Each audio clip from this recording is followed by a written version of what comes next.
Assalamualaikum warahmatullahi wabarakatuh. Halo semuanya. Perkenalkan, kami dari kelompok Merpati.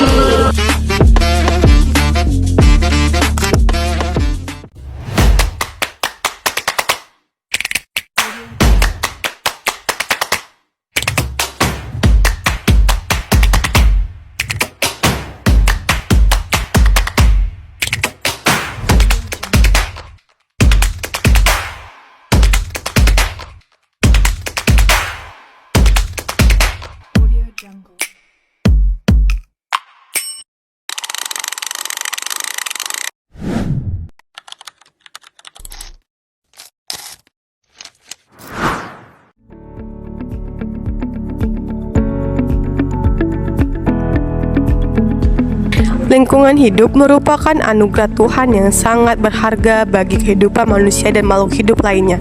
Manusia tidak dapat hidup tanpa adanya lingkungan yang bersih, sehat, dan seimbang. Namun, perkembangan zaman dan kemajuan teknologi yang sangat sering kali menyebabkan terjadinya pencemaran lingkungan seperti pencemaran udara, air, dan tanah.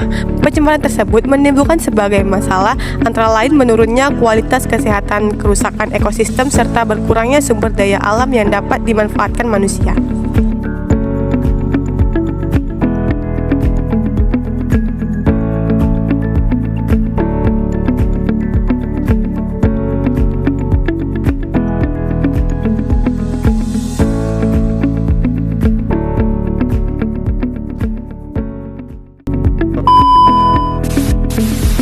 Dampak pencemaran lingkungan jika kewajiban tidak dilaksanakan. Jika manusia tidak peduli terhadap lingkungan, akan timbul banyak akibat negatif antara lain. Yang pertama, kerusakan ekosistem yang diakibatkan oleh hewan dan tumbuhan yang kehilangan habitatnya. Yang kedua, pemanasan global dan perubahan iklim yang menyebabkan banjir, kekeringan, dan cuaca ekstrim. Yang ketiga, penyakit pencemaran udara menimbulkan ispa, pencemaran air menyebabkan diare dan keracunan. Yang keempat, krisis air bersih yang diakibatkan oleh limbah dan sampah di sungai. Yang kelima, turunnya kualitas hidup manusia yang diakibatkan udara kotor, air tidak layak, dan tanah tidak subur. Jadi ini lokasi pertama saya yang berada di Jodoh di depan top 100. Teman-teman bisa lihat sendiri di belakang saya terdapat tumpukan sampah yang banyak sekali yang bisa menyebabkan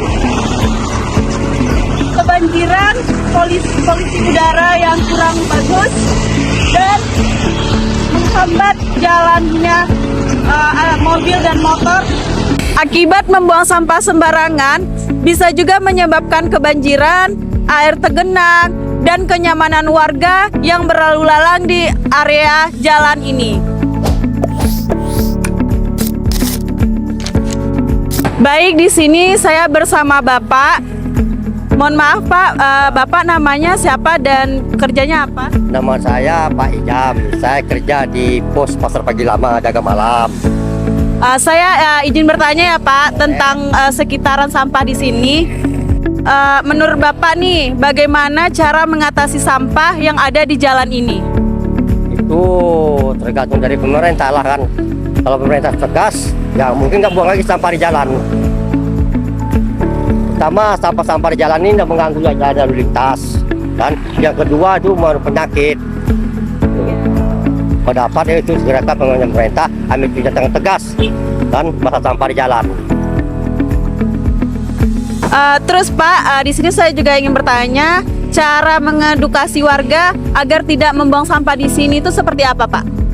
Oh, kalau masalah itu kita kurang tahu juga kan, karena ini kalau kita bilang kan pemerintah ini tegas, bilang nggak tegas. Kadang-kadang dijaga, udah itu nggak dijaga lagi. Hanya macam-macam itu, macam wali kota, punya pemerintah setempat kan, RT RW, ambil tegas. Nah itu jangan buang sampah di jalan lagi. Baik Pak, di sini saya juga ingin bertanya, apa solusi yang Bapak berikan agar sampah-sampah ini tidak menumpuk seperti ini lagi? Kalau pendapat saya itu suatu tergantung dari apalah pemerintah setempat aja. Oh, dari Iya. Kalau cara tegas ya tegas betul. Kalau jangan bilang tuh hari ini tegas besok nggak tegas. kan hari ini dilarang, besok nggak dilarang. Cuma jatuh kan pada dilarang sini. Kayak itu nunggu 1 malam, besok nggak nunggu lagi. Kayak itu. Oke Pak, makasih ya Pak atas waktunya. Baik teman-teman, itulah informasi dari warga sekitar untuk supaya pemerintahan tegas atas pembuangan sampah di sini. Jangan hari ini ditutup untuk tidak membuang sampah, besoknya tetap ada lagi dan ada lagi. Baiklah, terima kasih. Untuk bentuk kewajiban warga negara. 1. Tidak membuang sampah sembarangan karena sampah plastik dapat mencemari tanah dan air selama puluhan tahun. Yang kedua, menghemat air dan listrik agar tidak membebani sumber daya alam yang terbatas. 3. Menanam pohon dan menjaga kebersihan lingkungan. Pohon membantu menyerap karbon dan menghasilkan oksigen. Yang keempat, mengelola limbah rumah tangga dengan benar melalui 3R. Reduce atau mengurangi, reuse atau menggunakan kembali, recycle mendaur ulang. 5. Tidak menggunakan bahan berbahaya seperti pestisida berlebihan, bahan kimia pembersih yang mencemari air. 6.